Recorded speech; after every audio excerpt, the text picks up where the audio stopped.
podcast. Walk with me. Let it ride.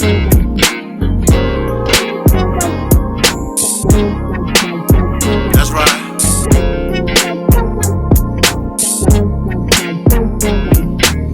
Wanting to be heard in the black man's world, simple. They're complicated, just relax and observe. Breaking down of our families, restructured communities. To wake up and see only your losers are free.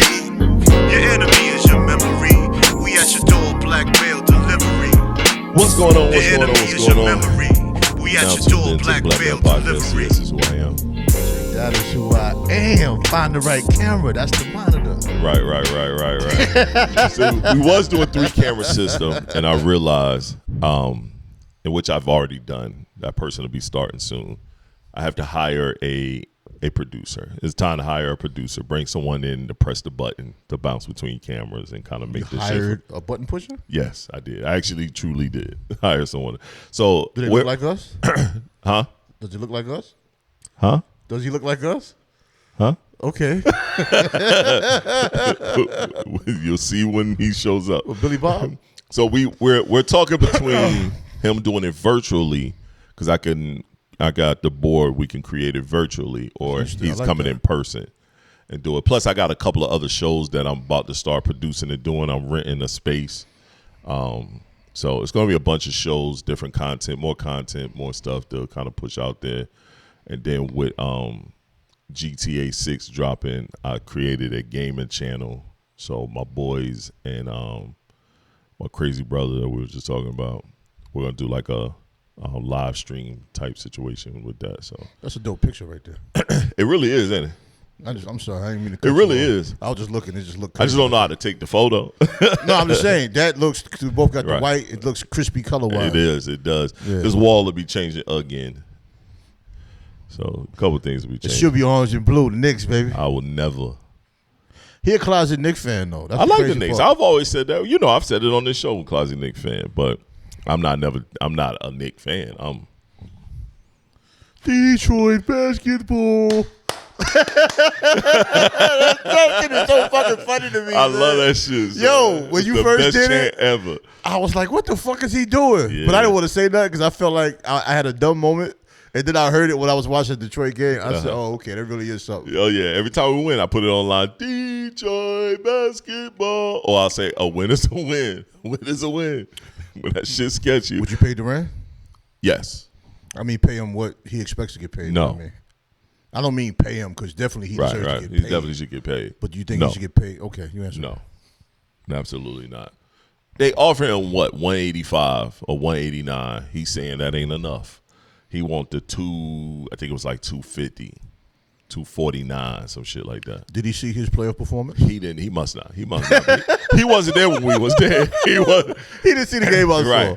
Right. Bro, you had more games with 2 points than you had with 10. And he act like, because now he's like, they put in the thing, he is now exploring trade packages. Fam, you're a restricted free agent. You can't explore shit. I don't. You can't explore motherfucking thing. I get it with players. You're a brand. I just hate when players just change teams like socks, bro. Like, I just hate it goes to that. As soon as you don't get what you want, you go to another team. Then you go there, you got more problems. You go to another team, and you just team. They're gonna say it's LeBron's fault, but LeBron what? finished every contract. How you gonna blame him? I mean, He finished every contract. It's the system.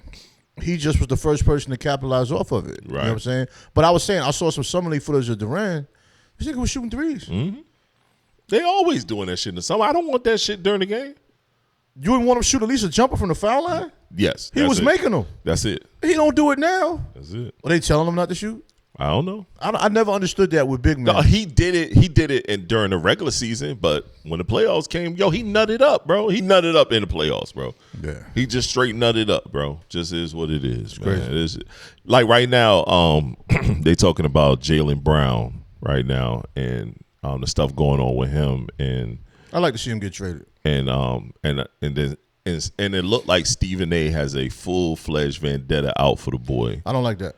And that's the shit that's my bugging problem me with that more guy. than anything. That's my problem with that guy. The things he say with no real, like of course they're not going to say their sources, but the things that he says with just it just seems like with no real recourse to, like, it's like, bro, you just saying shit. And like, and the thing is, he know he's not going to be touched. So he'll just say a bunch of different shit. You don't think he has no grounds to say what he's saying, though? No. He might factually be telling the truth. That's a possibility. What he's saying isn't my problem. My problem is the fact that he is saying it. Why? Right. Like, you're going after him the same way you went after Kyrie Irving. Exactly. Why? Right. I have yet to see him go after a white basketball My thing player. is this too, though. Say he may have some valid, he may be getting information, but my thing is, who is he getting the information from? Because nobody that's higher up is going to pass him the info. So it's going to be some mid-level person that's just going to say, oh, this is what I heard in a meeting, or this is what we're anticipating and whatnot. I don't know, but I want to see him on a different team as well. Well, the reality of a source is it's 50-50 anyway. Right. Unless it's directly from the person that was within the conversation. Right. And I'm sure that wasn't it. You know what I'm saying? Only reason why I want Jaylen Brown to go to another situation, anytime you have this much turmoil, if you want to use that word, too much conversation, you just need a fresh start, bro. Because whatever's going on, after a while, not saying they can't mend that, but what if it is a situation with him and Brad Stevens? You know what I mean? Right. Your talent is what you're getting paid for. Mm-hmm. Social media has put you in a position where all you have to do is have an opinion, and then it gets taken, and then once something is repeated 10 times, it's not what you said anymore anyway. Right. Now, I've seen clips where he did say his shit, where he did say some shit about Stephen A., but I didn't hear nothing that was that outrageous. No. He's a very outspoken person. The Celtics know that. But you pay him to play basketball. He said nothing. And he plays basketball. He said very well. Mm-hmm. He said nothing to me that, scarred his brand or scarred the organization. No. But the problem is this, and it's the one thing they've been saying a lot of, I mean to cut you off. No, I was done. Go ahead. He is too smart. If you notice, every time somebody says that he was smart when you drafted him. That shit is crazy to me. He's not average intelligent. Nope. You know what I'm saying? He's MIT smart. Yes. So why you fucking with him? Nigga professor at MIT during the summertime. Listen, if you poke the bear, there's a chance he attacks. Y'all basically questioning this man's intelligence the way you carried it. Yep. And he's going to basically shoot darts at you intellectually. We said it on podcast one time. Mm-hmm. What, episode 5? Yeah, it was a long time ago. Yep. You hurt a person more when you shoot him back intellectually. Yep. He's not going to curse at you. He's not going to yell at you. Nope. He's not going to call you names. Nope. That's what really makes people like Stephen A. mad the most.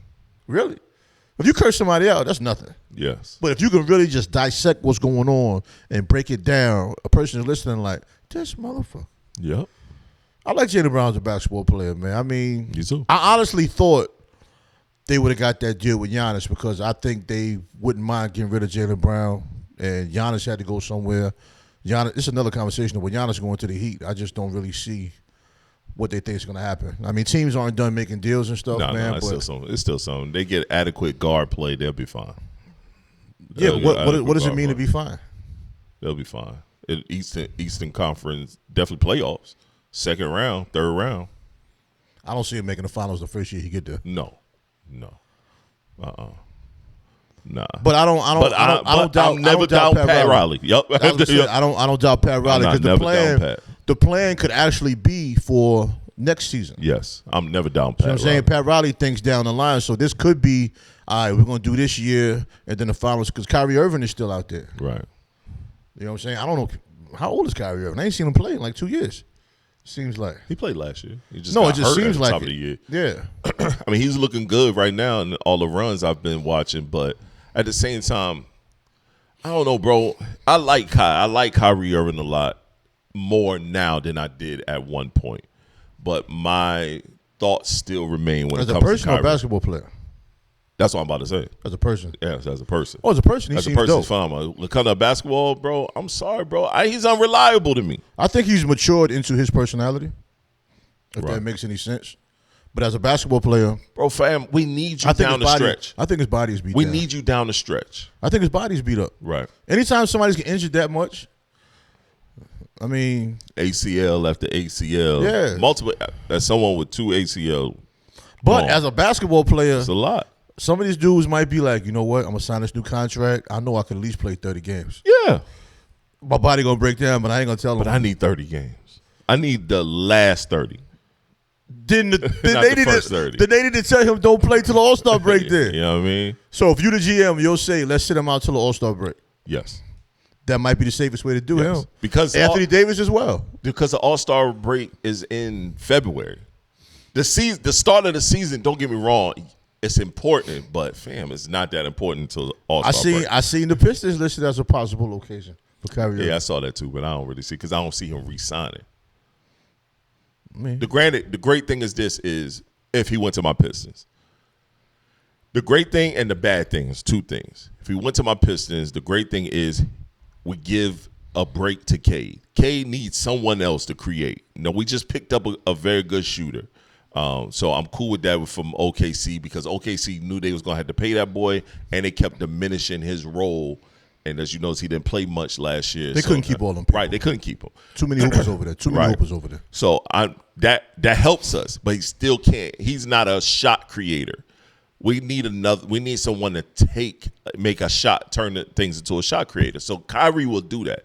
The problem is this: can our coach him to play defense, or coach him to want to play defense? You know what I'm saying? But because everybody plays defense on the team. What you just said is the beauty of the offseason. Because the offseason, we all have questions for every franchise that you watch throughout the season. Facts. It's actually a good one. We got to watch and see for that because they do play great defense. Yep. So if they picked up Kai, are we expecting Kai to play good defense or okay defense or just be Kyrie? I don't want to hear nigga just be Kyrie because I've seen just be Kyrie, and that shit didn't equal to winning. Until LeBron showed up, and then he did LeBron shit. Man, leave that nigga alone. That's what I'm saying. Alone, bro. All right, there we go. Because I don't want to not like him. I don't want to not like that nigga, bro. I'm going to say this to you. I said this to one of my partners, and I meant to try to remember to say it to you. That sparked me to say this. The NBA is such a copycat league to where everybody copies whoever wins the title. Yes. Like with Golden State, everybody got three-point shooters. And that's fucked up the NBA for years. The Knicks showed roster building. Mm-hmm. So when you look at the trades, a lot of teams are trying to build rosters. Mm-hmm. OKC, same thing. Yep. On a similar style because they had 2 7-footers or whatever. But still, they built a roster. Yeah, they built the roster. But they built a roster with young talent. Mm-hmm. The Knicks didn't even build it through the draft. They just built it through friendship, getting people. Friendship power. Yeah, just the power of camaraderie. Right. Where it's more of like a football aspect where everybody works together where you can't look at how people love to put the starting lineups together and say, okay, they win the shooting guard matchup. Right. But the Knicks showed that that's kind of irrelevant because you never know which person is going to shine, and these guys actually like each other. Right. Like, that's the rare. problem is this, though. Yes, the NBA is a copycat league. That formula you can't copy. No, I agree, but if you watch, it seems like people are trying to copy it the way they're starting off, making trades and trying to put pieces together. But you can't make people like each other because when you look at their team, you got 3 people that have known each other. You might as well say forever. Yeah. 1 year of college is like 5 years of friendship, bro. Mm-hmm. It just is. Mm-hmm. Like, hell, 1 year of a podcast is like 5 years of relationship. Yeah. You're just sitting here talking like crazy. Yep. So that camaraderie with them 3, and you got a point guard that is a fucking alien when it comes to relationships. Yes. He's able to keep people together without yelling, without hollering, without doing it. He got Cat playing normal. And you know, Cat is the zestiest, I can't think of the other word. He's the zestiest impromptu, do weird shit person. Yeah. He got Cat playing basketball. Bro, he wasn't zesty all season. So he didn't do no defense, shit all season. Rebounds. The offense suffered, but he was doing the things to win. Yeah, he was. I mean, that's the hardest thing in the world to do. I agree. Get Durant to do the big man shit for the whole game and be comfortable with it. Because when he's not scoring baskets for the Pistons, everything else suffers. Yeah. You know what I'm saying? And it has to be more than the coach. Yep. And, you know, even though K would turn the ball a lot in playoffs, this is where because he was holding the ball way too much. This is where numbers can be deceiving. Right. But even with holding the ball too much, we got to look at the root cause of that. Why is he holding the ball so much? Yep. Because just like with the Knicks, nobody's moving. No one was moving. I want to pass it. Bro, it's like we lost our identity. Yeah, you're looking around. You're like, I want to pass it. I don't want to pick up my dribble, though. But if you think about our game, it was inside out. We did an old school way of we did what Pistons do. Who's inside? And Darren just shut down. Beat Stewart. He was in and out. He was in and out, but he was hurt. He was in and out. He's not supposed to play more than 12, 15 minutes. Not at all. It's not. It's just not. It seems like he plays more, but he does. Y'all can let him go. Yeah, he's already gone. Yeah, Yakala. Who got him? He's gone. Who got him, though? I forgot who got him. He's gone. No, I think he like. Not I don't think he's Memphis. officially gone yet. Not, I think it's none of all of the trades and stuff are still up in the air right now. He's not gone, but he's gone. Yeah, he's Okay, gone, but he's good. gone. He's- I think he was a part of that package where I think he went to the Kings, maybe one of them. He over there. Oh yeah, he crazy. Yeah, he over there. But the era of the dribble guy, that's about to be over. Think so? Yeah, you see what happened to Julius Randle. Oh yeah. We're gonna send you to purgatory Oh yeah. because we're mad that you dribble the ball until there's 4 seconds left in the That's clock. his fault, bro. He do It is. that Yourself. every year. We talk about Julius Randle all the time, bro. It's immense talent, stupid knowledge of talent. I will he say has this. no basketball IQ at all, bro. When he was a Knick, I defended him just because he was a Knick. Just like there's probably certain Pistons that my man will talk about differently when they leave. That's part of the game. Everything that Julius Randle is doing. I ain't like Stewart from the jump. He had 2 great seasons. This man right here was the one convinced me, man, you better like Stewart. You better like Stewart. And I started to because he started being productive. But I still ain't like that nigga, dog. No, I didn't like him. I just said he did some good things. We all know he's going to turn into a pumpkin eventually. And he did. Guys like him, it's just like Alvarado with the Knicks. Whatever good he does, that is a bonus. Yeah. But he knows how to STFU. Yeah, he knows. Shut the fuck up. Stewart don't. No. Bro, you suck. Why are you talking so much? You know what I'm saying? You add. The dudes that's ass should not be talking shit all the time. I know we digress from you. Know who I do want? Just for a year? I know it's going to be something retarded. I'm going to let you cook. Draymond Green. That's not bad. I want Draymond for a year. Draymond Maybe would fit for the Pistons. Draymond for a year or two, for 2 years? Well, okay. If you're going to be an asshole, at least be a Draymond asshole. Yes. At least I know when you're on the court, you're doing something. Because he going to make you run off screens. He going to play hard. He throw, and it takes the ball out of K's hands sometimes. Because he's a true point forward. But go ahead and talk about your man, Julius Randle, now that you defended him when he was with the Knicks. The problem with him is just low basketball IQ. Yes. He doesn't really have a bag. He's more of a dribble, fadeaway jumper or dribble, just try to elbow you and fade away kind of thing. Right. And the bad thing about it is this is a guy that is still an all-star talent. Yes. He just wants in his mind to try to do superstar shit. Right. If you want a team with Anthony Edwards, you got a shooter like DiVincenzo, even though he got hurt at the end of the year. Yeah, he did. You got a guy like your boy McDaniel's a good ball player. That dude AO just came out of nowhere. Yep. Why are you jumping the ball so much? If that's why certain basketball players work good on poor teams. Because when they do that, nobody cares. Right. You know what I'm saying? But you're on a playoff team. Some people don't have the basketball IQ to play on a playoff team. Like Karl Anthony Towns changed his game around to be productive on a playoff team. Hell, Mikal Bridges as well. He had a season where he averaged 20 a game. All the crap people talked about him. When you win that chip, nobody cares. Can't say nothing to him. There's some games where it seems like he should be more aggressive, but he's dedicated himself to be a team player. So that's not an easy thing. The balance sometimes can be tricky. I agree. You know what I'm saying? I So, agree. and then we talk shit about people here sometimes. Yeah, Sometimes we might jump out the window And we and be beat up wrong. on somebody. We be wrong sometimes. Wasn't nobody wrong about Julius Randle. No. This ain't what we talking about. I was wrong about a few people. Me too. Not him.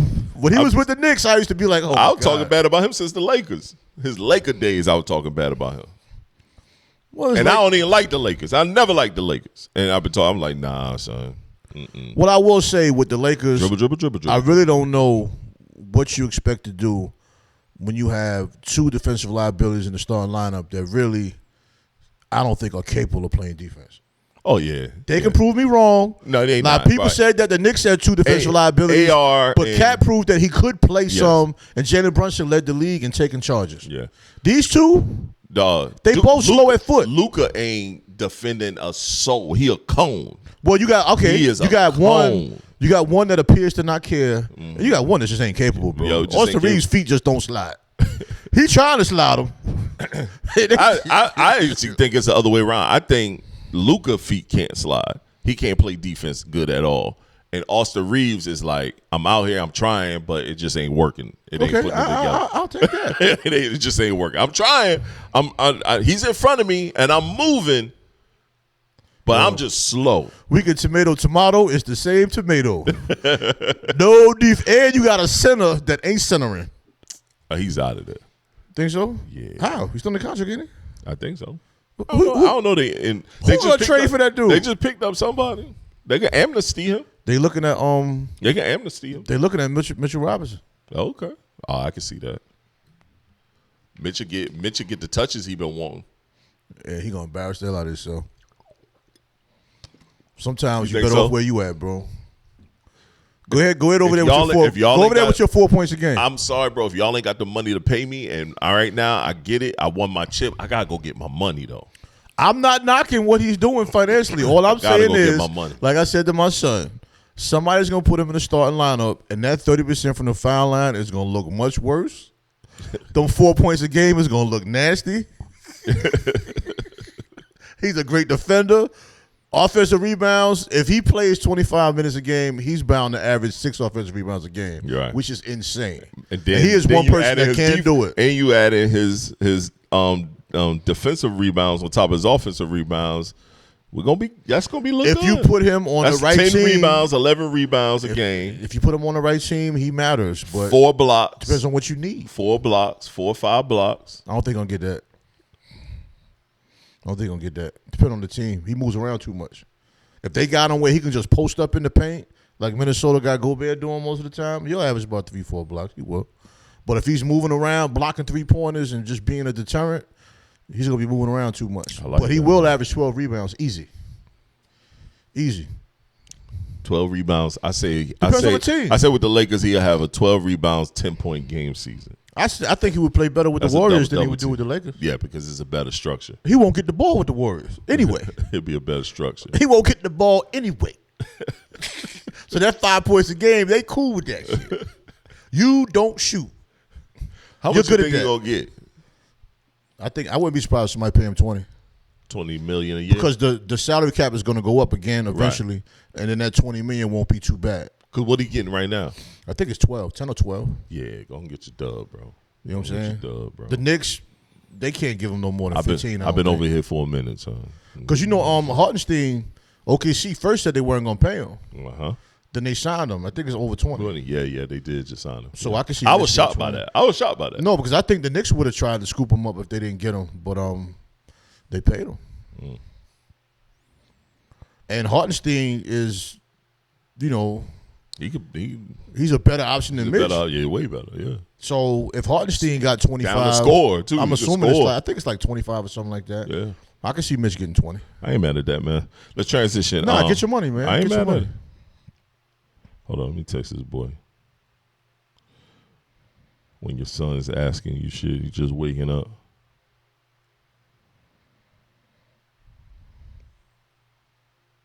Just waking up in the morning.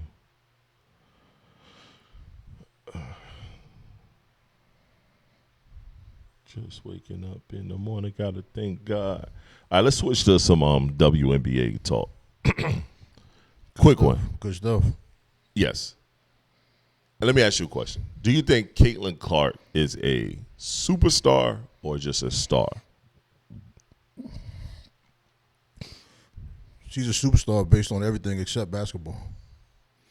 I mean, she's still considered a major name. And I mean, she's debatably a top 5 talent, bro. I mean, right now, you got Asia, you got Olivia Miles, and then Fee hasn't played yet because she's been hurt. You know what I'm saying? Hell, Kelsey Mitchell is the best player on that team right now to me. And I'm watching the games. Kelsey Mitchell is the one that really dominates. Right. Caitlin Clark actually is better if she plays like a true point guard role because her court vision is what it is. But as far as being a superstar, the league has made her a superstar. So I'm not going to be disrespectful and take that away. Nah. But as far as basketball talent, she's not playing at a superstar level. No. But she's not playing bad either. Did the league or did white people make her a superstar? Because now they're making it a white-black thing. They're saying that the WNBA is not respecting their white superstar. WNBA is a business. Right. That's what they're saying right now. The WNBA is not respecting their white superstar. I'm not falling for this reverse racism bullshit. That's what they're doing. Asia Wilson been dominating WNBA forever. Her sneakers sell well. The sneakers do well. Yeah. She got a new sneaker out. The Uno shit was actually a kind of dope concept. Fire. I got a pair. I got a pair coming in. I don't see shit. Yeah, I got a pair of shoes coming Promote in. her. Right. She's not getting the promotion Caitlin Clark yet. Nope. You know what I'm saying? Okay, Caitlin Clark got punched in the face on the low. That was dirty. I don't like that. I don't like that shit. Nah, I'm not feeling that. That little jab to the face was out of control. We ain't had to do all that. You know what I'm saying? It's kind of crazy to have two girlfriends on the same team anyway. It's basketball. You know what I mean? You talking shit to your girlfriend, boom, you caught one. But as far as the league and Caitlin Clark, the league ain't failed her. What are we talking about? It ain't failed her at all. You know what I'm saying? Yo, the girl actually is dirty. She's Don Stockton dirty. What I mean by that is you don't see her antics, but she's dirty. People are going to retaliate, bro. The WNBA ain't scared of you. Nah. So they're going to come at you. But debatably, some people might not even have Caitlin Clark in their top 5. You know what I'm saying? I mean, and I don't have a problem with that. The WNBA actually has a lot of talent going on right now. You know what I mean? So, and the Fever, I don't think she's the best player on the team. And I got a partner that does journalism for that team. And he even says it. When you go to the game, it's like Kelsey Mitchell actually is the more dominant performer on that team. And then you have a dominant big person in the middle that's also all-stars. They have 3 all-stars on that team. Yep, they do. So if you're such a great superstar, your team has 3 all-stars, then you should be a dominant team. And you got one of the best three-point shooters percentage-wise on your team. So if you are a superstar, your team should be top 3. And they're not. And they're not. Right. So, you know, only thing with Caitlin Clark I would say, you know, that was a little cheap shot. You know, that's not really something good to be promoted. But like you said, it is basketball, man. Stuff happens. I'll say this, though. I love the visibility. This is the first time this year and the end of last year that the visibility of the WNBA has been this high. I'll give you that. Like, you know, this is something that we complained about for years. But didn't Caitlin Clark and Angel Reese play a part in that? Yes, they did. Yes. That was what, maybe 2 years ago? Yeah, it was 2 years ago. Okay, so she was the headlining person you promoted 2 years ago. Right. What does it have to do with right now? That changes. It does. See what I'm saying? You tried to make her and Angel Reese a rivalry. Right. And the face of the league somewhat. Angel Reese got traded. Yep. You don't hear as much about her promotion-wise as much as then. Yeah. Not bad, at least. And her shoes are still selling now. But I'm saying you don't see her name as much as it was then. Right. Nobody's complaining. Right. You know what I'm saying? People are always going to clown her because on offense she misses layups, she gets a shot blocked a lot. That's people having fun on social media. That really means nothing to me. Right. Caitlin Clark. She's been doing better. Why is it a problem with her not being on the forefront as much? Nobody's saying Angel Reese is being. But that's because you know what it is, bro. It's that great white hope shit that I know that's what it is. That's my point. Exactly, I'm being rhetorical. That's the only issue. Let's get to it. That's all it is. We are the Black Male Podcast. That rhetorical shit, we don't do that. Let's get right to it. No, evidently we do because you asked me. So you're being funny. This is all some white shit. Yep, it is, yo. Angel Reese don't get the same publicity, and we are okay because other players have stepped up. It doesn't mean Angel Reese is any worse, but Angel Reese to me has never been like a number 1 talent on a team. What she is probably the greatest rebounder the WNBA has ever seen. Yes, she is. Period. Yes. Statistically and watching it. Yes. And my thing is, if she's not the greatest rebounder the WNBA has ever seen, somebody stop her from getting 12 rebounds a game. They can't. So I don't care if she missed 4 layups. Right. She made the 5th one. She's very efficient with this particular team. I like her with this Atlanta because team. She's not the number 1 person. So you're not focused on those layups she missed. It don't matter because she got 2 other all-stars on that team that get buckets. Yep. That's where she belongs. And I said that when she was on the Sky. If she can go somewhere where she's not looked at as the number 1 person, people will start to appreciate the fact that she can dominate the boards and she could defend every position on the court. Her feet slide crazy good. She run like a giraffe. She does. But lateral movement. Yep. Come on, man. Give her the credit for what she has. She gonna miss a lot of layups. She gonna do some goofy shit on offense here and there. But when you weigh it out, it's way more good than bad. Because Atlanta looked good. Atlanta looked good with her there. And Chicago is trash. They are disgusting right now. Well, Chicago gave up a lot of their team. They are trash. I don't know what they were banking on trying to do. But like Skylar they were a bad organization. Yeah. When Angel Reese was there. Yeah. Before that, too. They did her favor. Yeah. It's always been a bad organization. Yeah, it's been a bad organization from the start. Yeah. But you know, Skylar Diggins a crybaby. So. All right, okay. I'm glad I'm not the only one that feel that way. She was on the floor kicking and screaming one game. I'm glad I'm not the only one that feel that way. I've never seen that before. She been crying no matter where she's at. She cried. Hey man. But hey, for me, I'm trying to run a campaign, and I've been saying it online all the time. Give Olivia Miles Rookie of the Year and WMVP. Just give her both of them bitches. We're going to see, man. Asia Wilson is still playing great basketball. Asia going to be Asia. Asia won it the last couple of years. That's not her fault. Just like when LeBron should have got it a couple times. We're not talking about men. We're talking about the WNBA. That was not a segue for your favorite player. Just don't give it to her. WNBA. We're talking about the WNBA. Don't give it to her, man. I love Asia. Like I said, I got a pair of her shoes coming in the mail by the middle of the week. I want Olivia Miles Give Olivia Miles both of them bitches. I want her to continue to earn it. And she definitely doing that. I want to see what she does when feet come back. I don't really give a fuck about none of that. My thing with Olivia Miles, and this is funny, I don't comment a lot when people leave comments unless it's a comment that can lead to like a healthy conversation. And I didn't think this was healthy, so I didn't respond. A clip with us talking about Olivia Miles winning Rookie of the Year and Player of the Year. This guy said, you see what happened when they put defense on her, right? Because she had one bad game in the whole season. One bad game, the whole season. I watched the run there game. Did you see the game? That was a bad game? How many layups did her team miss? A shit ton of them bitches. That's why she had 4 assists. That's why. Because she was passing that bitch every time. They just couldn't make nothing. Probably never seen that many missed layups this year. She was doing what she was supposed to do. She's the point guard. One bad game. That's it. So nobody else was playing defense in other games? Come on, man. That's cut it out. And then when somebody said she couldn't go left, and she took a whole game going left. She's been doing left hand layups the whole season. She was going the whole game just like going left to a point where she got fouled and they had the camera on her and she said, "I tried to go left. But they couldn't stop me, so I had to go right." Had a conversation. Somebody tried to say to me, "Love that girl game, man." They tried to say to me when Hannah comes out, Hannah's way better than Olivia Miles. I heard the same thing. But we don't know until Hannah comes out. I hear you, but this is where I'm coming from, bro. Why can't this woman be great? Now all of a sudden you just got to find somebody that's better. Well, you know how this works. This guy has a good album, but it ain't better than so-and-so. Nah, this shit work. Yo, bro, this is, okay, let's say Hannah comes in the league, has a great rookie season. Right. Fine. But right now, you're witnessing somebody that can win both of those awards. Yep. I mean, like, legitimately, she can. We're not just throwing it in the air. We're not fishing. I mean, when your star player is out and your record is still 13-3, come on, bro. Bro, the way she come up the court, you could tell she's looking to get it. And if she don't pass it, she gonna shoot that thing, man. I didn't know she was from Jersey. Yeah. She gonna shoot that thing, boy. She gonna shout that thing. 8 threes in one game. She gonna shoot that thing. Most of y'all talking about basketball, y'all couldn't make 8 threes outside by yourself for an hour. Nope. For an hour. That's by a long time. For an hour. That's a long time. And make 8 threes. That's a long time, buddy. That's a long time, bucko. I'm excited for her though, man. And I like the way she interviews. She speaks very well. Like in college, she didn't really talk a whole lot. Nah, she did. And I assumed it when she was in college. I said I think she might like the NBA better. I think college kind of stifled her a little bit. She really didn't like all of the attention. And as an NBA player, she's more of an adult. Yeah. And she's around more adults, and she fits in real good there.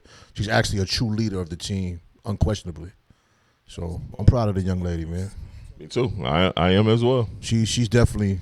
I'm not gonna call her one of my favorites. She is my favorite. She's my favorite right now. WNBA player. Only player I think I might want to watch more than her would be Juju Watkins when she come up. Yep, I can't wait to see that. And I love Paige Beckers, but I would put Paige under Olivia as far as what I like to watch. Right. For the Black Male Podcast reasons. Yeah. I agree. Period. And I like Paige too. Oh, I love watching Paige. Yo, my biggest thing lately was Shorty that was pointing. Was Sylvie Cunningham? Yo, I like her, son. Bro, that shit is funny as hell. Yo, bro. I like her, man. Me too, bro. The whole time she got some. She didn't say shit. She just kept pointing at Shorty. No, what? Did you hear the back of the story? I did hear the back of the story, the reason behind it, but it was just still fire. Yo, Bonner told her, "Don't point at me." So and she was like, she kept doing it. And she said it. She said, she told me don't point at her, so I just kept doing it.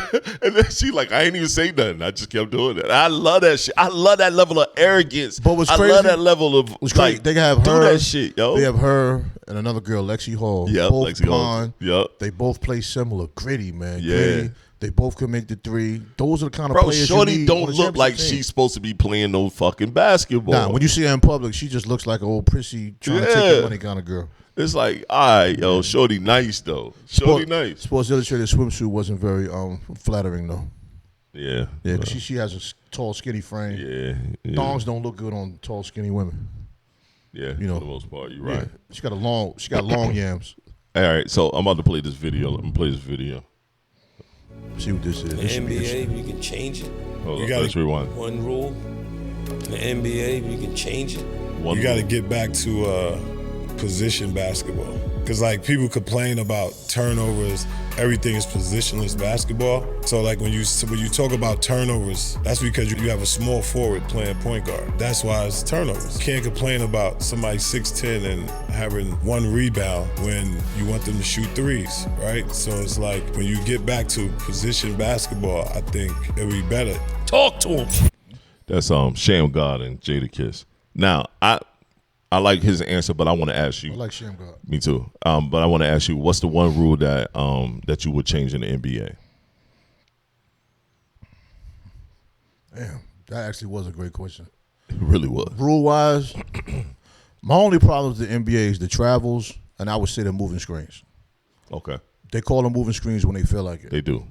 And they call travel hardly ever. Right. You know what I'm saying? My thing is, what is it travel now? You know what? I might have to agree with you because mine was kind of like Sham God. I missed the positions, but I might have to agree with you on that one. I don't even know what a travel is anymore. But that ends all debate. If it's okay to take that fourth step on a gather or that fourth step on a Euro, and that's the rule. Right. And fine, but that's not the rule. Step. Yeah, but it is. The gather is a move on its own, and that's always been in the NBA. It's not in college. It's not supposed to be a fourth step. It's not supposed to be a fourth So what step. about the fifth one? It's definitely a third step. What about the fifth one? Some niggas be on the five. If you watch Giannis, no, you're right. People keep talking about, the ball was in the air with. Bro, you ain't even watching Giannis, nigga. You watch man.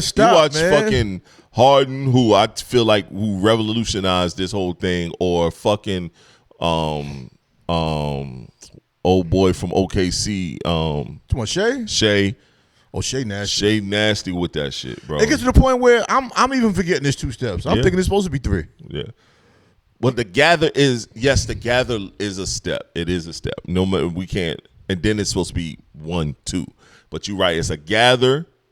1, 2, 3, 4. It'd be like, God damn, son. Well, how am I supposed to defend that? Right. I mean, I agree. And then I got people telling me, Jalen Brunson does it. I said, no, he doesn't. Watch him. You know what I'm saying? He does it the Olajuwon way. He actually does it with the footwork. He's not doing the extra 3.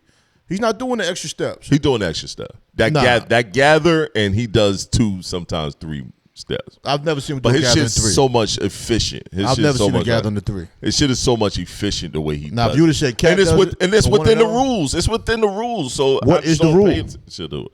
I don't know, bro. You just said it's within the rules. It's within the rules because everybody doing it. So it that don't mean it's in the rules. Everybody doing it is within the rules. So if you do it, if the referee don't call it, it's within the rules. So if Wemby takes Jalen Brunson and pushes him to the ground, the ref don't call it, it's within the rules. That's different. That's what you're telling me. That's different. The ref didn't call it. But that wasn't about rules. That was willful negligent, and the NBA saying willful negligent, and the NBA saying we need this to go to 6.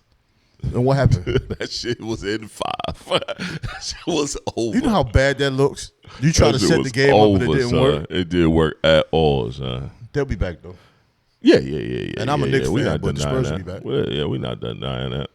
All right, this is another video. I got a couple of videos, man, but we're just gonna rock out with our cock out. Whoa. Make billions of dollars and pay their coaches and administrators.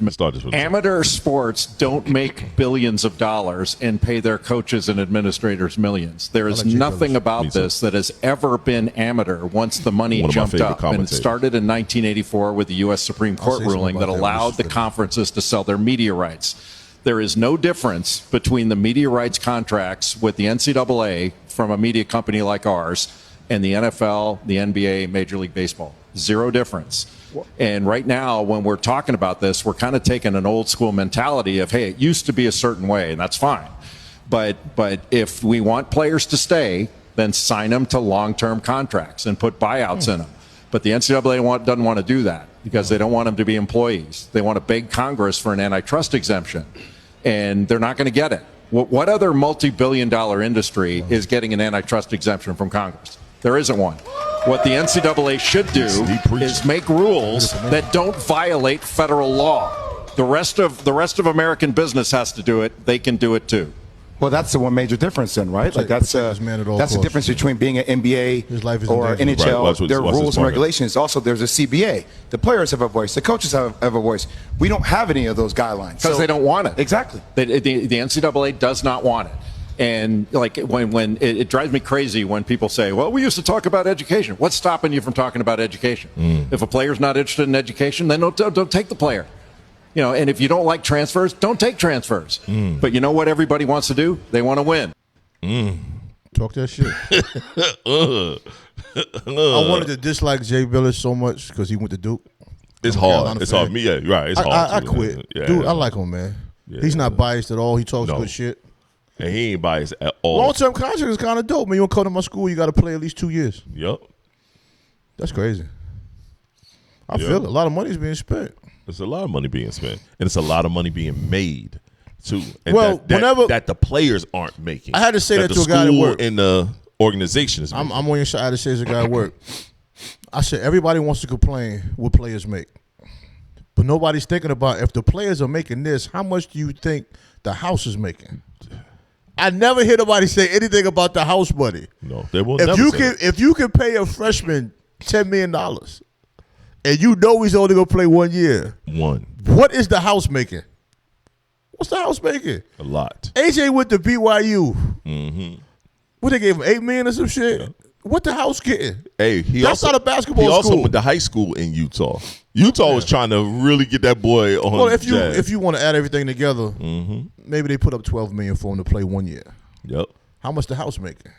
And they went to the NCAA tournament. Yep. They knew he wasn't going to play but 1 year. They knew that shit. When AJ told me, I might go back to school. Man, shut your ass up, nigga. Nobody want to hear that shit. No, you're not. No, you're not, bro. Shut your ass up. You're not going. Caleb Wilson wasn't coming back. Nah. Your boy from Kansas wasn't coming back. Certain players ain't coming back, bro. They out of here. They out of here. But yo, I love when Jay Billis does that because he's dope, though. It's hard to fight what he's saying. It's hard to find flaw to me in what he's saying because he is giving you facts with data. You know what I mean? He's just not saying a bunch of shit. And he said 1971, this 1973, this passed. When this, that. What other organization? And he right. They're right now trying to petition Congress to slow down all of this NIL shit. Of course, the main pusher right now of that shit is Nick Saban because that's the only reason why he ain't why he not coaching no more because of NIL. He was cool when I could give you a couple of pennies. We the only ones that could do this. Now that the playing field is a little wide open and Alabama ain't winning shit like they used to. It's no, we can't play. We can't pay these guys. We can't. But you can make fucking. So you can make $11 million a year, and I can't make just $1 million. So you only like it when your team is winning? Yes. So now your team is losing. It's a problem. Yep. That's why he ain't there no more. That's exactly why he isn't there anymore, which is a shame. Sore loser. All right, we're gonna switch gears from sports a tad bit, kind of sort of, but it's another video I'm gonna play. And this was Wiz Khalifa. Those kind of women. What is it? Really pretty girls with personality. Yeah, hold on. Too much playing in the background. I don't know why I did that. And this was a conversation Wiz had with his son. Go right out. What you need? What is it? That was it? Yeah, one done. What is that? Right now? Like he had the snorkel technique. I just don't know. He could talk about it. So his son talking about him fighting. Hey, for real. That's what. No, don't do that, bro. Don't get to no fight. Too much background noise. Let's talk about. So, hey, his son called him. His son Bash called him and was like, "Hey, Dad, I think I'm about to get into a fight." And he was like, his dad, Wiz was like, "Okay, you getting ready to get into a fight. Where you at?" He's like, "Well, I'm not there yet, but I'm going to the mall to meet my friends, and it's this one particular person that that constantly antagonizes and kind of, push to want to fight me. And I'm kind of tired of ducking it. And so Wiz is just listening. So he's just listening. He's taking in. He was like, so where you are right now? He said, well, I'm at home still. He was like, so you just calling me to tell me that you're going to go over there anyway and fight, and you don't know what could happen once you get there. Indeed. Right. And he was like, well, I'm not scared. He said, it ain't about being scared, son. No, not at all. He said it's not about and at the end of all of the conversation, it was just a great father-son dialect. And he was like, look, it sounds like you're going to do what you want to do, but I also want you to be prepared that anything could happen and that you got to use your brain. You don't have to do it. Yes, you want to get tired of avoiding certain situations, but sometimes it's better to avoid it for something worse could happen.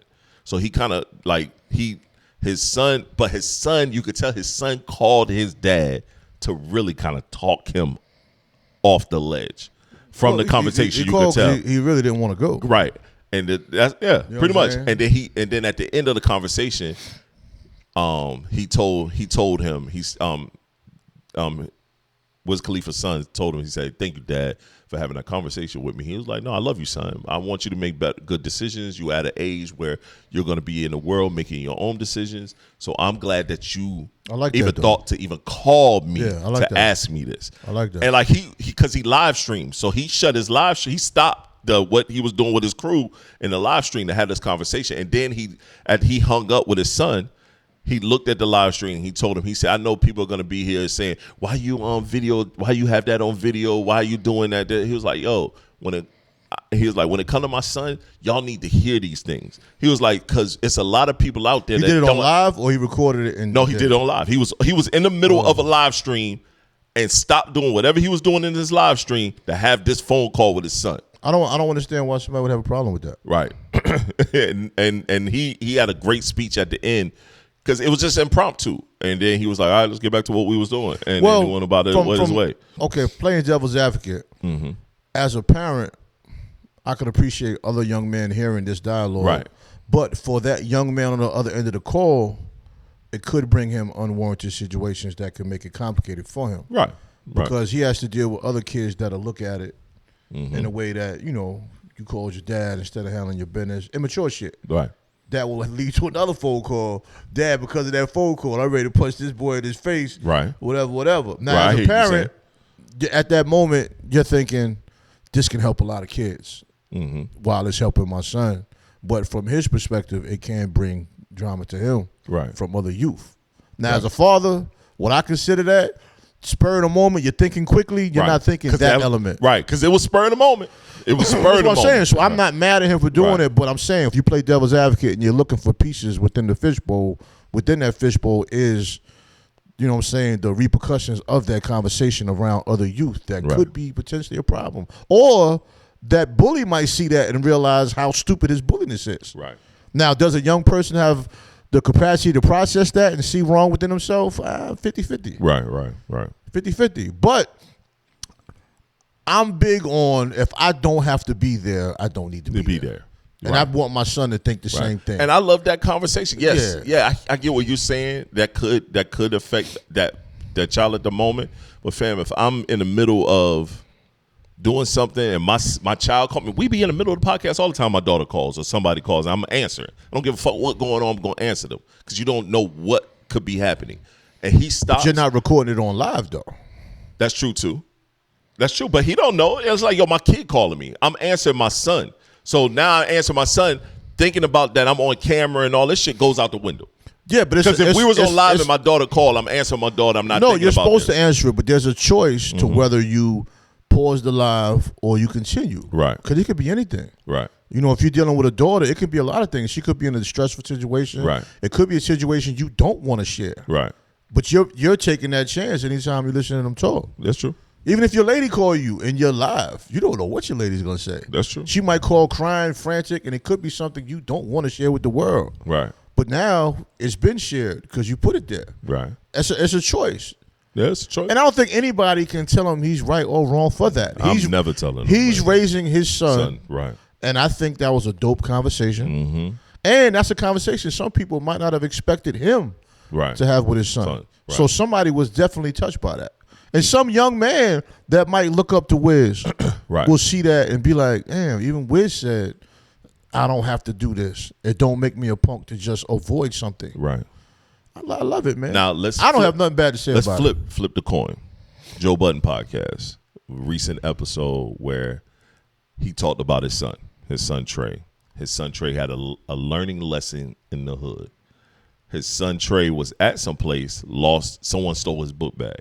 His book bag had his cell phone. I loosely heard about that. And a couple other things. Yeah. He calls his dad and said, hey, Dad, my cell phone, do you have another phone? They know Joe buys multiple cell phones just in case his mom needs one or somebody needs one. And he was like, I got a phone. Why you need one? He was like, my book bag was stolen. And my phone and a couple other things. He was like, well, come get this phone. Cancel your other phone, cancel your cards, giving them the dad shit, giving them a rundown. I'm at the house, just come to the house, you can come get the phone, I got a bunch of them. So an hour goes by. His son called, he's like, yo, I thought you was coming by, what's going on? He was like, I went to mommy house, I'll be there in a few minutes. He's like, all right, cool, I'm here, I'm not going nowhere right now. His son shows up at his house an hour and a half later, after that hour. I'm not feeling that. Shirt pulled up, beat the fuck up. He looking I at didn't him. hear that part. He looking at him like, the fuck going on? Well, when I went to mommy house, I did the location of my stuff, and I went to where my stuff was at. And he said, I run the doorbell, asking about my phone and my stuff. Hey, can I get my stuff back? And the dude asked him, being that you were stupid enough to pull up over here, do you want the 30 or the 60? And he was like 30 seconds or 60 seconds beat up. That's wild. And the nigga whooped his ass. And so he took the 30? He took the 30. He thought he can squabble. He said, so son, what you chose? He said, I chose the 30. And then when he said, how long do you think it was? He said, it felt more like 60. That ain't funny, but it ain't funny. Bro. And that's what Joe said. Joe said, it ain't funny, but it's funny. And he told him, man, bring your stupid ass in here. And he said, nah, this is a lesson that you got to learn because anything could have happened. Like you could have got kidnapped. I respect you that. You could have got killed. He said anything. He said, but that man, that young boy, he said, and plus where that location was at in Jersey, it been bad over there. He said you just learned a lesson. And he said even more, he said, I respect the young man that fought my baby and gave him a choice and then sent him about his way and didn't fucking kill him. He said, because he could have easily got killed. So he brought this to the podcast and they were talking about it, and just so happened his son walks through the door of the pod, like in the background, and he's like, oh, Trey, we was just talking about you. He said, Dad, I knew you was. And he was like, but okay. Uh-huh. You got pockets? Yeah. Why he wearing pants with no pockets? That's what Joe said. Do you have pants with no pockets? Joe said, don't you got pockets? He said, yeah, I got pockets. He said, why is your phone not in your pockets? Well, Dad, we carry our book bag all the time. He said, all that goofy shit. But why you got your phone in your bag? I don't never not have my phone in my pocket. Me neither, bro. I'm an Apple Pay guy. And my phone, I always have my wallet with me too. So, and I'm an Apple Pay guy as well. But I always got my wallet. My wallet. Yeah, but if you're an Apple Pay guy, magnetic to my phone. So it's always. If you're an Apple Pay guy, there's no way your phone is in your bag unless you hooping or something. And then if you hooping, you might have been better off leaving it in the car. Right. He was at an event. Nah, there's no way I'm having it in my bag. Even when I'm at the gym. But you know these. Even when I'm at the gym, my phone is near me. Bro, I'll say this. Lil Sean has the MCM bag, book bag. Mm-hmm. It was mine. I had it for a long time. I gave it to him. He was like, "Oh, Dad, you got an MCM bag?" Like, yeah. I was like, "You don't never use it. I don't use it. You can have it. Go ahead." Yeah. You know, niggas carrying them book bag. Hey, what? Nigga? They had to use a walking target. You a red flag. Nigga. Like, I don't even know why I gave it to you. Now I was willfully obtuse. Give you this damn bag. You look like a mark. He put a bullseye on his back, bro. Right. A fucking mark. And it's the cream joint. I mean, safer here than he is in Jersey. Way safer here. You know what I'm saying? Way safer. Way safer. Jersey walking around with an MCM bag or Louis, Gucci. Hell, even a Coach bag in Jersey. Right.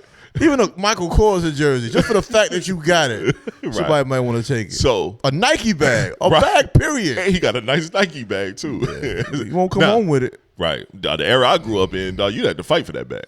Get your hands right. Yeah. 30 or 60. 30 or 60. So that's the opposite. Yeah. One, Wiz was in the middle of a live stream and just took a call, regular.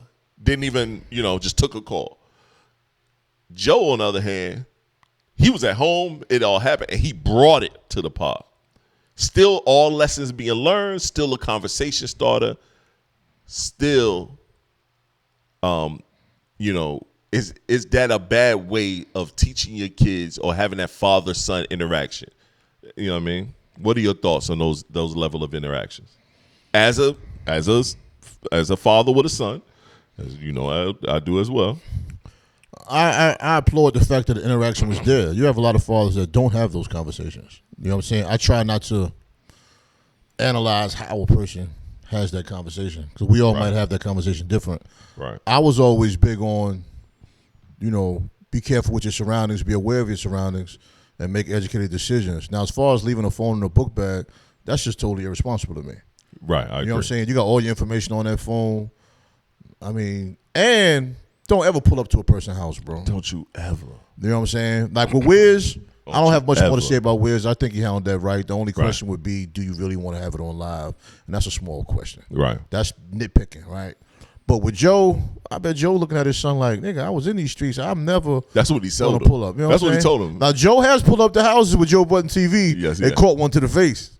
Yeah, he did. Yeah. But life was different. Life was different. You know what I'm saying? He can tell you, I lucked up by walking away from there. That during him and that ransom days, them shits. I mean, I wasn't gonna call out the names, but yeah. Yeah, those are different. But Joe learned from that. And I mean, what my thing with my son was always, you have a father that knows these streets. Joe didn't get hit in his face. One of his people got hit in their face. And that was ransom going to Joe's people's house. So it was the other way around. Joe never got hit in his face for going to someone's house.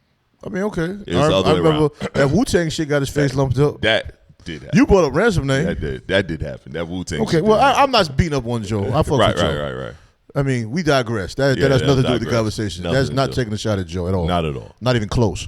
But Joe's probably looking at his son like I would look at my son. Like you got a father that knows these streets, bro. Idiot. I would have told you, don't go over there because I'm not going over there. You know what we're going to do with your book bag? We're going to take an L. Let that shit go. I don't care what sneakers you had in there, clothes, whatever. It's already gone. It's gone. It is so gone. So gone. So you went to go get your ass whooped just to still come over here and get this phone. You got your ass. You just came and got the phone. Got the phone, bro. You just came and got the phone. That's it. It ain't even that hard. Listen, I mean, just growing up in New York, I just know if you leave something somewhere, it's gone. I can remember the first time I had a Louis Vuitton bag. I had like the little pouch.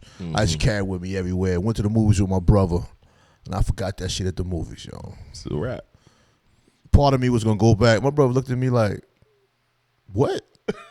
He said, bro, that shit gone. It's gone. I'm not waiting for you.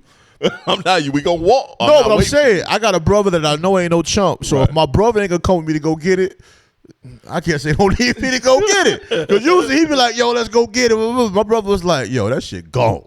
And I was like, we turned it back around for no reason. I shouldn't have brought it anyway. See? Why am I stunting in the movies and I'm like 15, 16 with some Louis shit? I'm lucky I ain't get robbed for that shit anyway.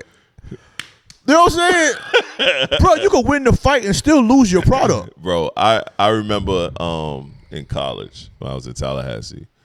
I remember when Air Force Ones, Air Force Ones was making a killing around like the early 2000s, super early 2000s. And Nelly had that record, Give Me 2 Per. So I'm rocking the high top, black, blue check joints. I walked to the corner store from my apartment. I'm fresher than a motherfucker. Nike suit on, Nike jogger. I'm coming through. I just walked in the store, picked me up a honey bun and a drink and a backwoods because I'm about to go smoke. I feel that. I walk out the store. Nigga walk up behind me. Give me them shoes on your feet and everything in your pocket. I said, I got my hand up. And I kind of looked behind me and I saw it was like a knife. I said, oh, I could get stabbed. I'm about to fight this nigga. I turned around and went to punching on this boy. This dude said I could get stabbed. Yeah, I said that was my young rational thinking or irrational thinking. That is dumb AF. Yeah, it's dumb as fuck. I know it is. But in my mind, I could get stabbed and live. Yo, I'm about to fight this nigga because the knife wasn't that big. And when I swung, elbowed him, and I beating the dog shit out. Somebody jump out the bush and clack. Man, get off my man before I shoot your stupid ass. And I got off him, gave him the shoes. I gave him a couple dollars I had in my pockets. I always separated my money, so I always had like larger bills elsewhere and a couple dollars. I gave him what was in my pocket. That nigga said, "Give me the honey bun, give me the drink." I can't. Listen, hold up. And then he laughed at his man. His man wanted to keep fighting me, and he was like, "Man, you get your ass beat the fuck up. Bring your dumb ass on." Your story has at least 3 levels of stupidity. Oh no, there's a bunch of stupidity in it. I'm not even talking about your decision. You're gonna come out the bushes, right, with a gun, risk your freedom, yes, to shoot me because your man can't fight. Can't fight at all. So you're gonna go to prison and have to explain to the judge why you shot me, right, while your man was trying to rob me, right. Extra level of stupidity. Yeah, no, it's all another level of stupidity. You want the honey bun as well. He took the honey bun. You took an ass whooping. Then you want to fight some more because you're embarrassed of the ass whooping while this man holds a gun. So now both of y'all gonna catch a charge over some shit your ass could have just bought. Right, easily. You willing to take a goddamn knife for some material shit. I did. Because the knife ain't gonna hurt. It ain't gonna hurt me. And I was in prime peak shape then too, boy. This is the Black Male Podcast, and we know better. We know better now. He said he in shape. I was in peak prime shape back part then. of your shape was knife-proof ribs. I don't know. You know how you young, and I've said this earlier in the pod, I was willfully obtuse to the factors of what was going on. I just felt like I wasn't getting robbed by no nigga with no knife. That was in my mind. I'm speaking from 50-plus-year-old myself. I don't think I became realistic about life until 40. See, I honestly felt like I could not die. See, I just did. I'll drive a car with a cup of Hennessy this tall with ice. Just drive 4 hours. No license. Coke in the car. Right. And at that time, bro, I wasn't even 21. I was 20. Oh, no. 20? 19, 20. Nah, 20? 19, 20, bro. Bro, I remember driving, trying to waste some work in the passenger side while I'm driving. I've done that before, too. Hey, what kind of stupid shit is that, man? With the Henny in the car, because Henny was the drink at the time. With the Henny in the car, no license. See? Just driving through the city. Not even a secluded area. Right at a stoplight trying to waste some shit. And going fast, probably. Fast, shit falling. I'm telling you, man, I beat the dog. His homie laughed at him. Stupidity is a TV show, man. He said, bro, you ain't about to fight that man. You done got your ass whooped. Bring your ass on. They got about 150 off me. Pair of fresh new. You willing to die Air for $150, man? I know. And my honey bun, and you remember it was the Snapper with the glass bottle. You know, they got this bullshit glass. I don't know what they got. Why you ain't turning around with the glass bottle and hit him with the glass bottle? I wanted my drink after I got done whooping that nigga ass. So you're not gonna use the glass bottle as a weapon, no, because you want the drink. I do. I digress. I said 3 levels of stupidity. Let's make it 4. These are a weapon, bro. These were a weapon. Why niggas think nobody else know how to fight? I don't think that. I've lost a fight before. Everybody's lost a fight. I had no. That's why when I hear young niggas talking about beating up somebody, I be thinking, you know what's worse than young men? What? Young women. Y'all can't fight. And y'all swear me down, y'all gonna beat a bitch ass. Bro. We all done heard a woman say, I'll beat that bitch ass. I'm like, maybe you won't. Because some women know how to fight, yo. Yo, in this era, I don't even know if I would fight. What's the dude name? I can't think his name. He said, yo, I get into a fight and you hit too hard, I'm shooting you. Oh, that's 2 times, dude. He said, I'm shooting. I laughed so hard because I'm like, yo, that's the point of fight. I'm going to hit you hard as fuck. If you hit him and his face turned that way, he coming back. You know what's really crazy about that shit? He right, though. I believe him. I believe him too. I'm not hitting that nigga. I'm not either. I believe him. Yo, man, let's go into probably one of the final topics, and either after or before, probably after we'll end the pod with something. After you do your ending, I want to play a video that we might end up talking about, but maybe not. Something dope, I think, for podcasting, for sports podcasters, everything that I thought was super dope was watching All the Smoke interview President Obama, ex-President Obama. I thought that was dope. I watched the whole interview. I thought that was a great interview. And Steven Jackson and did he stay out the way? Bro, they both did a great job with interviewing him. Right, good. Sometimes Steven Jackson be having me like, damn. Steve and Matt Barnes, they ask great questions. Good. I'm about to check it out. They listen to, sometimes they both interjected sometimes, but it wasn't like a bad interject. It was like, it was I'm gonna check for it. It was a great conversation. And Obama was like really giving it. It wasn't one of those interviews where Obama not really talking, like he was giving it up. They let him be a guest. Yes, he was talking. That's what I like. Let that man be a guest. He was talking, and they asked real good. You could tell that they worked on the questions that they were, because they do. They work on the questions, but you could tell they worked on the questions. They prepared for that episode. They prepared for it, like, you know what I'm saying? Certain episodes, I think you gotta have more care for. Hell yeah, and that's one of them. Hell yeah. And I thought that was so phenomenal, man, seeing that. Like, I was like, man, for podcasting like that, for that level of journalism, for President Barack Obama to step in and do that level of interview with those guys. That means he's been watching, though. Yup, that means he's tapped in, he's into. That's a good plus right, for that show. But that show has been doing well. Yes. You know what I mean? It's been doing well. Yes. You know what I'm saying? I think Matt Barnes actually does a great job. Hell yeah. I think Steven Jackson is a wild card, bro. Yeah, he's a wild card. Yeah. I've heard episodes where Jack was good. I've heard some episodes where I'm like, yo, you need to relax. Right. You know what I'm saying? I think it's all based on who's there for him. When you see, depending on who's there, like the Snoop Dogg interview, I think it was good on Matt's side. It was aight on Steven Jackson's side. I think they got way too high. The conversation was way too open. Or if he like the interview they had with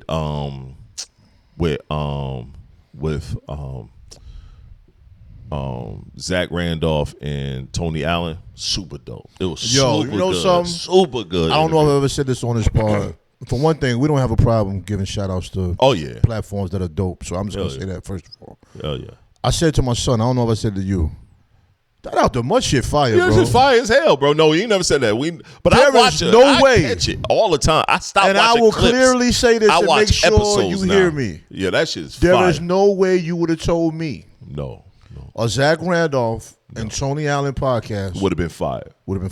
Fucking, I would have told you. Nigga, I ain't know Zach Randolph can talk, nigga. Yes. I ain't know he could talk. I would have told you clearly. I ain't watching that bullshit. Me too. They shit fire. Honestly, I ain't see a bad episode yet. Well, I mean, tell you this. I would like to see more Amon Shumpert. I think he's dope. Oh yeah, he's super dope. I think he tells stories phenomenally. I think the problem with Iman right now is he's trying to fully break into that ESPN space. No, I'm not mad at that. Yeah. Me, selfishly. Yeah. I want to hear more Iman. Him and Jeff T might be the best storytellers in the NBA. But once you're doing ESPN shit, you ain't got time for YouTube shit. Nope. My selfish ears. No, I'm with you. I want to hear more of the real stories. And plus, Iman has been on both of those pods, Out the Mud and All the Smoke, and they both was fire episodes. But fire. You know who's funny to me? J.R. Smith. Nah, he the best. Yeah. He is hilarious. When he tells the truth about his stories? Yes, he does. Yeah, because he was on pod. The story he told about when he went the wrong way, now it makes sense. Yeah. J.R. Smith was like, I'm not shooting that. No, and I wasn't mad when he said it neither. Yeah, but when you watch it, it doesn't look like that. No, it doesn't. It looks like he's running away from the basket. Yeah. He's actually trying to find LeBron, Yeah. and LeBron is acting like he don't want the ball. And JR's like, I'm trying to give you the ball, but LeBron didn't catch it because it happened so fast. Right. I'm sure LeBron would have took the ball. LeBron was probably like, call timeout. Or shoot or something. Right. LeBron is like, yo. And JR is probably thinking like, I'm trying to come to you. And LeBron is like, no. Like, nigga, we trust you. Son. Shoot the rock or call timeout. Just listen, I'm not shooting that. I don't blame him. I wasn't mad He at said, him. as soon as I miss that shot, y'all gonna kill me. I'm going to keep it a band, bro. That still was a bad play, I'm about to Fuck shit what on. you saying. I'm about to shit on. I don't like Mellow podcast. Why not? I don't like none Really? about that show. I don't like none about man, it. come on, bro. I think it's one of the worst. I like it, man. I think it's probably one of the worst shows. I'm glad he added Monica McNutt. I like her. Yeah, but I think Monica McNutt is real dope. yeah, outside of that, bro, I don't like nothing about that show. That's just me. That's just me. I don't like nothing about it. I mean, I might be biased. I ain't a Mellow fan like that neither, but and that could be why I don't like it as much. But I just don't like. I've watched a bunch of episodes. I ain't been a fan of none of them shits. Really. If I gave my top 3, I'm not gonna count All the Smoke because it seems like they got to another level. I like Out the Mud. I like 520. I think 520 is hilarious. Probably the best. Out the Mud and 520 on the top of my head, the only one I can think of. Yeah, sports podcast. Yes. That's all I can think of. No, I like CV and Raymond Felton. I like Baja. You do? I like Baja a little bit. Depends on what they're talking That's about. because you're a North Carolina guy. That has nothing to do with it. That one dude that pretty much helped start the pod with them things, they can get rid of him. The Chinese guy? No, that definitely get rid of him. Don't give him a mic. Don't give the Chinese guy a mic. The Just Chinese let him guy, work. he should Just let him work. Just let him work. Yeah. That should be the social media manager. Yeah, Theo. Nah, he ain't Theo. Nah, I don't need Theo. I could do Ray. I could do what's your man name? I like Villanueva is funny to me. He makes me laugh. I like Charlie. No, I Charlie's like Ray. And then when they but they brought Durham Williams on there sometime. I like that. I mean, if that's your perspective, I have no debate. Yo, Theo, go. Hey, both of them can go. Take your little man with you. Take your man with you. Get off the couch. Take your man with you. Let Theo be the marketing manager or That's something. it. The crazy thing is Theo be so animated, and it's like you the only one on this couch that was ain't ass. You know what I'm saying? Like Charlie V was a top 5 player coming out of high school. You know what I'm saying? and a very good NBA vet. No, he was a good vet. He just didn't dominate in the league, but he was a good vet, and everybody knows Charlie V could play. He could play. Raymond Felton was a top tier point guard. was the man for a minute. He was the original short, fat point guard. Yes, he was. Because he was never in shape when he was in shape. But that boy hooped. He was in shape and still looked fat. That nigga was hooped. Oh no, he'll cross you up and shoot that J on you. Yeah, he was. Now Theo Pinson, I remember. It's your man. And I say this as a Knicks fan. This is hilarious. I remember when the Knicks were tired of him, he had tweeted something about. He basically tweeted, now the world's about to know what I can do. They've been sleeping on me, kind of thing, right? Nobody's sleeping on you, bro. Yeah, bro. That's why I hate one episode. He said in practice how him and somebody else was killing, and I'm thinking like, bro, listen. Let me say this, and I'm gonna say this. I'm gonna throw myself under the bus. I remember I used to go to state, and me and a couple partners used to go play with the team. Right. We beat them a few times. Does that mean we better than them? Maybe. No, bro. Fuck out of here. 7-foot nigga, 6'10" nigga. I'm here with my man, my height. My other partner was like 6'5". Yeah. We beat him a couple times, game of 12. One of them games, I had like 8, made like 6 straight jumpers. Nigga, I'm not doing that all day. Nah. I had my day to shine. Did I talk shit? Yeah. Yeah, of course. Yeah, I still will. Yeah. But I'm just saying, don't do that. I got basketball going now. We can roll to the front. You shoot some jumpers. You can have me sweating. Shit, you live here. You I meant for home. Sean to pull it up front a long time ago. I say that to say, I like the Baja, but Theo's so tired he bugging out. So. Take it, man. Y'all go get something to eat. I like how you did it quiet. Just do it quietly. We don't need everybody to know. Act like y'all going to make a run. The loudest person is usually the worst hooper. And then I saw a post where it said he retired from the NBA, right? Yeah, right? I'm like, no. When's the last time you played? NBA retired from he got a triple-double, though. I know he did. That's crazy. I know he did. That game meant nothing, too. I know that game. No. That game meant absolutely I hear you. nothing. This is my thing, and I joke with my son about this. I told my son, if I would have ever got a triple-double in the NBA, you would have told everybody. That's a fact. That's a fact. That's a fact. That's a fact. If you would have had a triple-double, I'd be like, yo, my man had a triple-double with the Mavericks. Let me tell you something. If I got in an NBA game I had a triple double, even if I didn't have one. Oh, okay. I had one. I don't give a fuck. I was in the game. I'm at least get me 4 points. No, it's funny. That's why when people tell their basketball stories, I take it with a grain of salt because some people's stories are true, right? But they have no validity or power to them, right. You know what I'm saying? I could tell you I averaged 48 points a game before. Yeah. So what? Right. It really means nothing. You really can't even find it. Exactly, because I was in the 8th grade.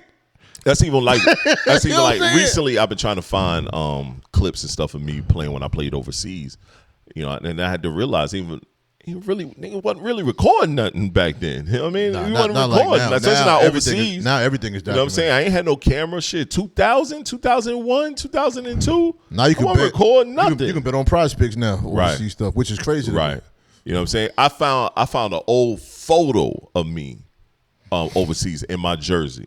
That was it. That's all I found. But, everybody has their stories. It's like a rapper can tell you they perform with this person, that person. Those are your stories. That's your, it's cool. And Theo is like the only person on that show that just tells these stories that have you looking like you said. You're your man. Go get some coffee, man. Give me you know what I'm saying? You know what I mean? Just pick me up a mocha or something. Whatever. Just mocha something, but stay there. Nobody's in the corner not even talking to him, just stay there, though. Stay there. Yeah, get out of here. Go to Dunkin' Donuts, give me a mocha, whatever, but stay there. CV and Raymond Felton actually got dope stories. Yes. Like, all Theo really could talk about is college. When he be laid back and he be jumping in there, and I be like, bro, shut the fuck up. You fucking up the story, He be so animated, too. Like, you fucking up the story. But, yeah, I get that. But Out the Mud, probably one of the best up-and-coming. 520 is the best. B-Hen might be the best funny nigga on the internet. Seeing him on the layup line was funnier than anything he ever said. Bro, you just can't hoop at all. He said he know he can't. He said he was the original power guard. Power forward for the high school team him and what's the name played for. But I love him talking that level of shit. I love him being a regular nigga talking to NBA players and be talking like, yo, I get what he told what's our guy name from the pivot You want Ryan Clark? He told Ryan Clark, he said, Ryan Clark, I give you 22, 10. And he told him, he said, not with your body built like that. He said he said something about his legs being small and his upper body. Yo, Ryan Clark was killing him. No, B-Hen has the shape of somebody that's never played basketball ever in their life. That shit is hilarious. He just doesn't have the body of somebody that's ever played basketball. No, he doesn't. But Raymond Felton doesn't have a basketball body. Nah. That shit funny to me, bro. It is. 520 is dope. Jeff T, you would have never known until you know. Yeah. He tells great stories. He does. And I think it's dope he got his brother on there. It's cool. It's funny how Jeff T underplays his game. Like, nigga, he does that until you talk shit, though. Until you talk shit. And then he'd be like, wait a minute. Nigga, I was nice out here. I was nice. I remember when he first said the story about Jalen Brunson, it was hilarious, man. Because he was like, he said Jalen Brunson almost tore his ACL trying to guard him. Yeah. And he said he looked over there at Rick. Rick said, I tell you, don't play with that boy. All right, let me ask you this, though. And then he had to end up having a good game after that, too. He got it together. This is about, but Jeff T is like a humble star. He doesn't never make it about him. I give him that. But let me ask you this question. What you would feel about it. Rick Brush was being interviewed and they asked him about the best Knick ever. And he said Patrick Ewing. Right. And he's basically said it would be hard to match up to that with, with Janet sitting right there. Right. Would you do that as a father? My son had a problem with it. My son said that I would never do that to him. It's tough to answer that question when your son just won a championship on one of the greatest runs ever, and he's right next to you, but you watched the Patrick Ewing run also. Right. But Ewing didn't get the chip. I agree, but I still might not think my son is the best person in this jersey. And that was a setup question. I know. And that's the foul. So what I'm saying, how do you respond to the setup? When your son is right there with the trophy in his lap and you watched the whole run. I played in the league too. I would have flipped it though. I would have flipped it. I would have probably flipped it too. I would have said, you know what? Son. No, I would have said, you know what? If my son stays healthy, he's gonna be my answer. Yeah. And then I would have told him later. That question was ass, B. Yeah. You know that what I'm saying? was trash. I saw that question too, and it's funny your son because I felt some type of way too. I don't know if I would have said that shit. I don't think Ewing's career is even better than Jalen Brunson's as far as a Knick because he didn't finish his breakfast. He didn't finish his breakfast. That's where I'm at. He didn't finish the deal. He didn't finish the deal. I get you. I get it, man. I think injuries. I think that's just injuries slow. Injuries. No, it's not. I said that last year. I watched Pat. Pat did not finish in the playoffs. And you can say he played against these great guys. You only play against your opponents. Right. You only play against your opponents. Right. And it's hard to compare, people like that anyway. It's all on what you experience. And one thing you could say about a championship run, it's only a few times that you've seen a team like, yeah, they're going to win that shit. And you saw them 20 games. Certain teams, it's all about momentum. The Knicks played great, but no one saw this. No one saw this. Okay, now, see, you're agreeing with me by telling me you're not. This is my point. They were underdogs the whole time. Right. When Ewing was there, they weren't. They expected Ewing to win, and then he never finished it. And at the end of his career, he had injuries with the knees. They kind of wore out on him. It's rough when you're a 7-footer. Plus you run into when you're talking about a center, that Bulls team was there's no center that you can tell me was better than Patrick Ewing as a Knick. You can talk that Willis Reed shit all day, but that's before my time. Knicks center. Yeah. Nah, he's the best Knicks. Some people say Willis Reed. I get it. I don't know whatever story you have, I don't know about that shit. All I know is I saw the footage of him coming out the tunnel and getting in the game, and the crowd went crazy. That's it. But shit, he might have staged that. So, and when you talk about point guards, the Knicks, people are gonna always say Clyde Frazier. Yeah. And I really can't debate that, but so much because Clyde did get 2 chips. Yeah, he did. And he was all defense several years. You know what I mean? Yeah. But I just wanted to ask you that because my son was like, Dad, I know you wouldn't have said that. Why he glazing Pat? I was like, I don't think it's glazing, but young niggas. I can't think of another word, but there's always a word that gets used too much. Because remember, narcissist at one time was used for everything. It was. You know what I'm saying? It got to a point where you hated the word. Now glaze is a problem. Everybody's glazed. Right. But I would not. I would probably go the same route you went with it. What you said. I think more than likely I would have said that. Or I would even if I felt that. Or I would have just straight out said, my son is the best Knick ever. I might have just even said that shit. Like, fuck it. But I would have said to the interviewer, like you said, he finished his breakfast. I would have been like, yo, no bro. No diss to anybody else. As soon as that camera cut off, that question was trash. Yeah. Don't put me on the spot like that. Yeah. Don't ever put me on the spot. Yo, so we can wrap up the pod. I wanted to start with this audio. We could play it now, and then we could do your ending, or do you want to do your ending and we'll play it after? I mean, if it's on your mind, you might as well do it. All right, say less. All you gotta do is sing. Because I'm gonna be curious what you talking about. Let me clear all the background shit first. Hey man, don't click the wrong thing, man. I know, right? Nah, I didn't know. I don't on my phone. My phone is actually it's a holy temple. Holy temple. Look at me. So this is Michelle Obama talking to Barack Obama. You told me all those years ago that you couldn't promise me the world, but you could promise me an interesting life. And of course, you outdid yourself and managed to give me both. I know it hasn't always been easy, but there hasn't been a single second through this experience that standing by your side hasn't left me in awe. 8 years in the crucible, and not once did you melt from the heat. Not once did you let it harden you. Instead, you used it to reveal your truest essence, your stubborn optimism and unflinching courage, your dazzling brilliance and unpretentious decency, your ferocious work ethic, and absolutely unshakable moral fiber.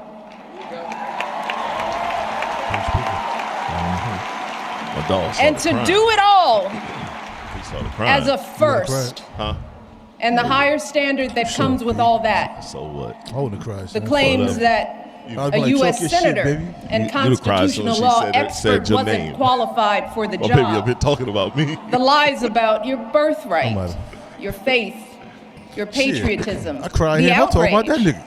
when you stated the biological fact that if you had a son, that he too would be black. I love it. Talk that Yet, you were unflappable at every turn, always focused, always calm, always looking at the long view. She played a big part of that too, though. Yes, she did. How absurd it is to even imagine. But I love the fact she's doing this that and you not might making have it about buckled her. under the pressure even once. This ain't your time. You're right. Lashed out in frustration. She threw some shots at Trump. Lost your temper. How absurd it is to imagine that you might have done anything but make our family and this entire country proud.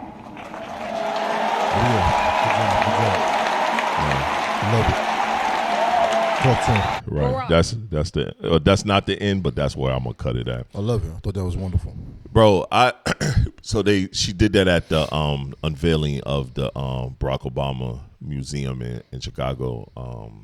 It happened a couple weeks ago, which I told the wife I want us to plan a trip to go and see. I love how she stood by him and continuously stands by him. You know, they've had the issues, but I love it. Right. Everybody has the issue. Everybody. She even said they had the issue. And Barack, in the interview he did with All the Smoke, he said, man, after he got out the presidency, he had to go spend some years rebuilding his situation with his wife.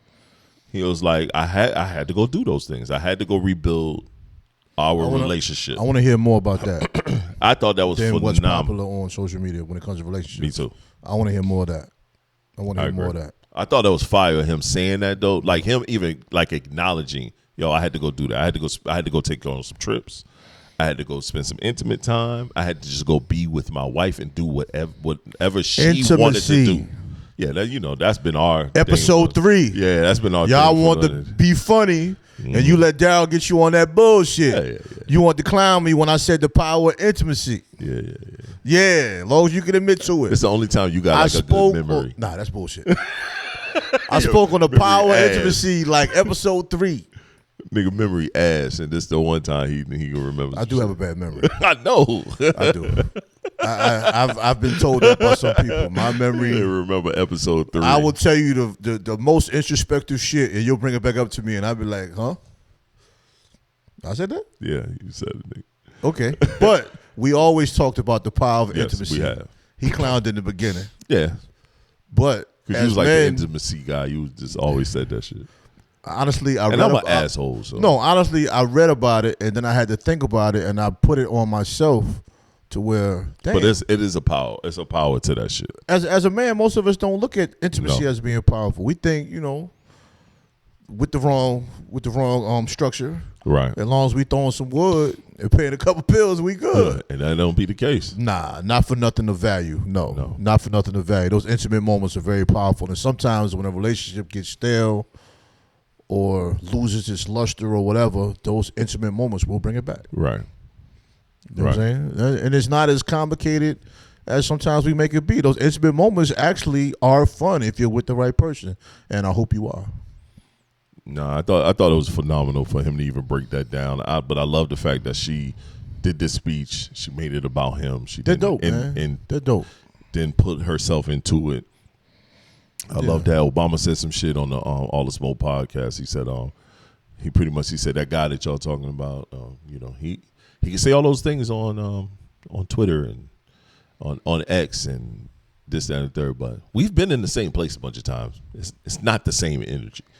It's like that's not the same. Of course he doesn't. I laugh. I said, okay. I said, okay, this is a different Obama. But he's like, man, I'm from Chicago, man. Like, I ain't with all this shenanigans. But I mean, he's a circus attraction, man. Yeah. I mean, he's a clown, man, and people don't take him seriously. I mean, they never did. They did it enough to bring him in office. Well, and that's the sad part. Yeah, let's not even get into it. This is not the podcast for that. I really don't have nothing to say about that. Man, go ahead and end us off, man. Yeah. What I really wanted to speak on, I was driving, I was thinking about how so many of us wait to find the right time to do things in life, and we confuse that energy with motion. That's not motion. No. That's nowhere near progress. Progress is putting things into action. And a lot of times, all it is trying to find the right time, all that is procrastination, whether it's something you need to say to your lady, whether it's a career move, whether it's a personal move. There is no such thing as a perfect day or a perfect time, but there's always time to progress. And all this time you're doing your thought processes for that perfect time, all you're doing is slowing yourself down for progression because the world's going to keep going. And whatever goal you're looking for is just still sitting out there waiting for you to lead towards it. And a lot of it is because we have a lack of accountability. We have a lack of those moments of self-reflection. And we call ourselves, like people might say, grinding or team no sleep and all these things that are deflecting from the reality of you're not progressing in life and taking whatever goal you have and working towards that goal. Take today from the sound of my voice, the sound of our voice, and move forward. Baby steps are progression. Yes, it is. Celebrate these baby steps, celebrate your progressions, but you got to make progression. Have that conversation. Take that class. Get that training. Make that decision. Tell that person no. Yeah. Whatever it is. Sometimes you got to say no. There's power in that. Sometimes people around us are holding us back. Whatever that is, remember motion more so than just strategizing or whatever words you want to give it. And stop making everything a status on social media and make something happen in real life. Yeah, you got to get to it, man. Most definitely. Got to get to it. Well, this is the Black Male Podcast. TS is who I am. Tre-Dot is who I am. The skies are still orange and blue. Yo, we'll catch y'all next week, man. Yo. Detroit basketball.